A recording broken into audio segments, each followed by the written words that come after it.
Hello friends and welcome. I have a goofy little card project for you today. We are going to make a little light up space scene with galactic goo. I had never tried this before. I wasn't sure if it would work and it turned out so well. Plus we'll create a little hatch on the inside for our halo lights to make sure we can replace that battery if it ever runs down.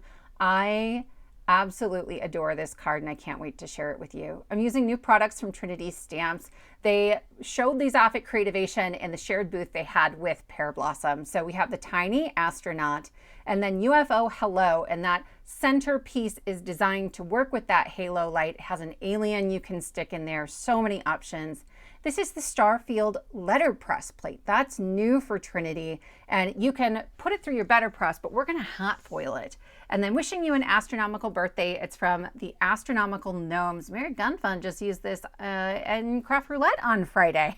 So I'm delighted to give you more inspiration there. And of course, the star of the show, the halo lights. So I'm going to start with hot foiling, and I've had this heating up on my machine and push the button and follow the directions like you do. I have some silver foil, and then I have black glitter cardstock. Did you know you could foil on glitter cardstock? It came out perfectly.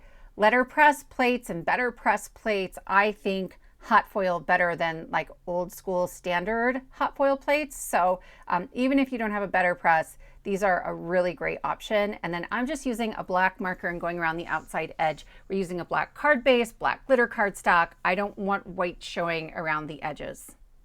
Next, I'm assembling my UFO, and the piece that cuts out all of those layering trapezoids, are those trapezoids? Cuts out in a single piece. And so I thought I would use a little piece of vellum to help get everything lined up because I'm a little type A. So I'm going to start that way. And then if that's not for you, if that's a little too type A, I'll show you the rest of it without that. But I'm just putting wet glue on the back. I'm being careful not to get too close to the edge. I don't want to glue the vellum to my little circle here. But I just wiggle them into place, and then when I'm done, I can lift that vellum off. I needed it to be a little see-through, so I got it centered. But this is how I think I will do it in the future. I'm just looking for one sort of trapezoid at the bottom and then going directly across from it, and I'm using the grid on my mat just to help me get things lined up.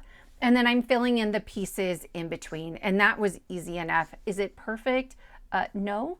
But then again, it's from outer space, and I think that their math is probably more advanced than ours, and there's probably a reason that it doesn't look right to, you know, all of us earthlings. I don't know. I'm stretching, friends, but I will get there.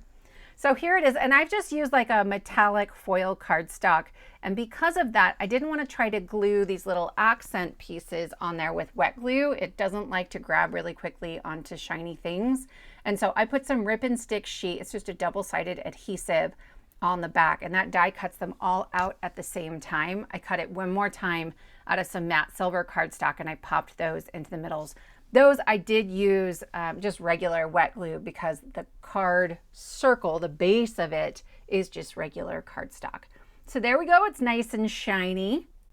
Next, we're gonna work on our tiny astronaut, and you can see on the grid on my mat, he's about 2 inches tall. I love him so much. And can I say, there's a die set from Trinity called, I think it's Tiny Teacups. He perfectly holds a little mug like he's in search of coffee out in the galaxy. It's coming up. I've got to make that card. It's been on my to-do list for a while. I like to use my pickup stick. It's got a little wax tip on one end and wet glue, and that way I can sort of wiggle things around. There are a fair number of small pieces, but I think it's pretty obvious where most of them go. And for the ones where it's maybe less obvious, if you skipped them, no one would notice, okay? So there's his little backpack. That's the piece I just put on. And then there are 2 little pieces that go kind of where the ears are. The first one's already on there, but the second one, if you skipped it, I don't think anybody would notice. Then he gets this little like controller panel for his belt. And I'm layering this up my own kind of way.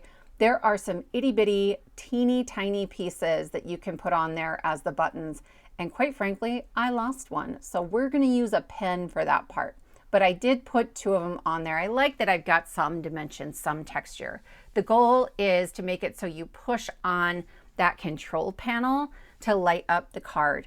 So here I just have my little micron pen, any black pen. Another time I've done this, I've used a black Sharpie acrylic marker. Here we go. And this actually puts a little bit of paint on there. And so if you want them perfectly round, you can do that. And while it's wet, you can actually move that paint around with the pokey end of your pickup stick just to smooth it out and get that circle exactly the way that you want it. So there's a little like shine mark that you can put on his little mask, his helmet there, that I think just adds a ton of drama and detail and interest. And y'all, there's a stamp set with a bunch of tiny astronauts. It's called Another Orbit, and they are darling. I will probably do a video this week with that set on my channel just because they're so stinking cute. I have a bunch of light up cards. I have a bunch of like space themed cards coming up because I went down a rabbit hole. I wanted to find all the different ways I could use these because they're so cute. And one of them is galactic goo. This is some hair gel. I bought the cheapest clear hair gel I could find. Y'all, this is enormous. I had no idea it was going to be that big. I put it in my grocery order for pickup. And kind of on top of that, it stinks. So don't buy that one. I'm using some Lindy's Magicals, but there's lots of companies that make them. I'm going to grab some from Nuvo in a hot minute. I just want to add some color, but I didn't want to thin it out with ink. You probably could do like a drop or two over inker, but be careful. You don't want it really wet. Then there's new Shaker Pops, these little like bead things from Trinity. I thought I was going to use a bunch of colors, but then it felt like a lot. So I just used the blue ones. And this is the My Stars Confetti. They're super flat, super thin, and I am going to just stir those in. I'm working on a media mat. It's like my waffle flower media mat, but there's actually some acetate on there too because I didn't want it to stain my mat. I wasn't sure how that would work. So I'm going to add my goo to this shaker pouch. That's what they're called. They're new-ish from Pear Blossom. There's also a shaker dome that's very rounded on the top, but this one is pretty flat, okay? And I'm scooping it in and I'm trying to avoid the edges because there is adhesive already on here. And I wanted to make sure I wasn't getting anything wet into that adhesive. And actually this holds less than I thought, which is great. But I am just gonna fill it as best I can. If I was doing this again, I might fill it even a little bit more than I do, because if this card sits upright, like any liquid or gel, eventually it will all kind of fall to the bottom. So there is some like gapping in there of space, but I still think it's really cute. And actually, maybe that's a good thing. You'll have to let me know. It's easier to see acetate over black. So I was working on the right, but when I pull it over to the white section, I just thought it wasn't quite as vibrant as I wanted. And I thought, let's bring in another color. So this one is from Nuvo. And again, I'm putting very little in here. This, whatever sort of pigment powder you use, it does not take much. Watch this. It's gonna get really dark purple. For a day or two, you could see the swirls of color in there. So if you're gonna hand this off right away, you can do some really cool stuff. But over time, all that color mixes together. So sort of in the end, it's gonna be whatever two colors you put in there, or 3 or 4 combined. I will say I wasn't sure how well this adhesive would hold up. So I pulled off that backing paper and then I'm bringing in some heavyweight acetate. Mine is shrink plastic and I'll link it, but you could use like a recycled to-go container or something like that. I wanted it heavy duty, so it wasn't gonna be flimsy. I want that adhesive to stick really well, and it has. I left it for a couple days to make sure that I made the card, but I flew with this to go to Creativation. It got shipped back to me and it has been great. I had way too much goo, and so did you know they make tiny little solo cups? These are a thing that I use all the time in my craft room. They wash pretty well, but I just set that aside and covered it with some plastic, and I was able to use the rest of it on another project. It made my craft room smell the whole time because I bought really cheap hair gel. I trimmed off the excess of the acetate just to make sure it would hide totally behind my card panel. And then I cut a circle a little bigger than that. So the circle's maybe 2.5 inches, 3 inches. You could go bigger. It just needed to be enough that when you see through it, there's some kind of color. And I'm using pink and purple and teal. I wanted some variation of color. So where I have that sort of gapping, where where there's empty space, right? As the gel drops, you still get color behind it. I'm lining everything up and trying to make sure I get this circle that's in that UFO die set in the middle, and so that my spaceship is going to fit totally on my card and it's centered. Okay, so taking my time, using a little tape, and then I'll run that through my die cut machine. I'm laying this on top of a black card base, and then I'll draw a circle to keep track of where that center point is for my UFO. This is a halo light. They come in a pack with 2 halo lights and 4 one lights. These one lights are a slightly different shape than the original, and I love them. So I'm just gonna pop my battery in there and push the button, and I've got 5 very bright LED lights to light up my goo. I like to install mine upside down. I'm just checking my placement, making sure it's where I want it to be. But I want to create that hatch on the inside of my card for the battery before I do anything else. So I'm holding it in place and tracing around the battery and button. And I just put a little dot where the button goes. Yes, the button's upside down. It's going to work perfectly fine, even that direction. I'm gluing on my colored circle now, but I actually would recommend waiting, and you'll see why in just a minute. I'm trying to make sure I get it, as centered as I can, but also I wanted a little bit of that pink at the top because I think that's where it will be most visible. I am going to cut along this one side, and then I will cut straight in and then down the other side where I traced. Okay, so it's pretty easy to create a little hatch. I'm going to use my ruler and a scoring tool, and I am just going to trace along that. If you don't have a scoring tool, use like an old Bic pen or something that doesn't work anymore. That little ball will roll beautifully. It'll help you score and get a straight line.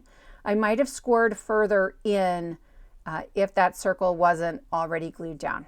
Okay, so that's why I might wait. Then I'm going to go ahead and flip over my star panel, and I'm adding some double-sided tape all the way around the outside. I like score tape if I'm going to glue onto plastic. And I don't tear little pieces because I find that really tedious. I just let it fold on top of itself. It will be fine, okay? Then I can sort of use my pokey tool and rip off that backing paper all in one go, and I'm not sitting there messing with like 10 different little pieces of double-sided tape. So I'm pressing that firmly into my double-sided tape, and I just love how well Pear Blossom and Trinity worked together on this space release because everything fits so perfectly. It makes card making really fun. I've added some double-sided tape just behind the battery, and I'm removing that release paper, and then I'll line it up on my card really exactly where I had it before, and I know because I've got lines drawn and pieces cut. Then I'm lining up the corners of my card base and my front panel, and I will just press it right onto the light. And now the light is taped to the front panel. That's what I wanted. I have some black foam tape. Y'all, I love Pear Blossom Press's World's Best Foam Tape, but it doesn't come in black.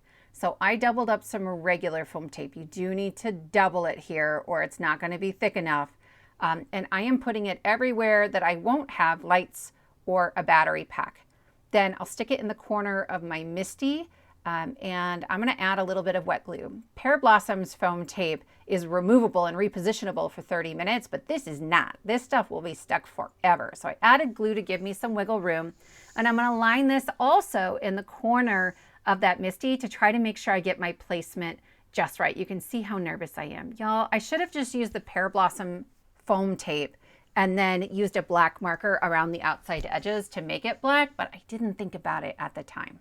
So here it is. You can see my button is working. I'm going to have to find it again, but it's definitely in there. I'm going to add my little circle around the outside. I'm playing with how to make that spin, obviously on the next card, but wouldn't that be cool if we could get it to light up and spin?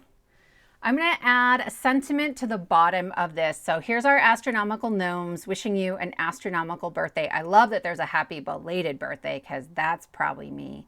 I have added some anti-static powder, and I'm going to stamp this once with some Versamark ink. It's just a clear sticky ink, and I'm going to add some white embossing powder.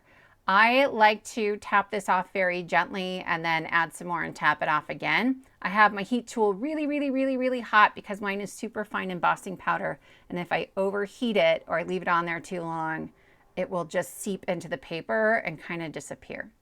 I cut it out with the coordinating dies, and I cut a second one from some teal to help it really stand out on that background. And I've added the same foam tape that I used earlier, but this time just a single layer. And I will add that onto the bottom of my card. Then a little bit of foam tape on part of the astronaut. Part of him is on that plastic dome. It's not a dome, it's like flat on top. You know what I mean, right? So double-sided tape on the part on the plastic, and then foam where it's not, just to even him out. I'm finishing this off with some My Stars holographic stars. They're super flat, but I wanted just a little texture, some extra shine on that plastic. There's a few stars like on the top of there, and that finishes up our card. He lights up. We can replace the battery. I've known for a while that you can color hair gel to do this, but I never tried it. It was so much easier than I thought. My friends, I hope this is inspiring for you. I hope you give this a try. Let me know if you do. Thank you all so much for spending your time with me, and I will see you next time.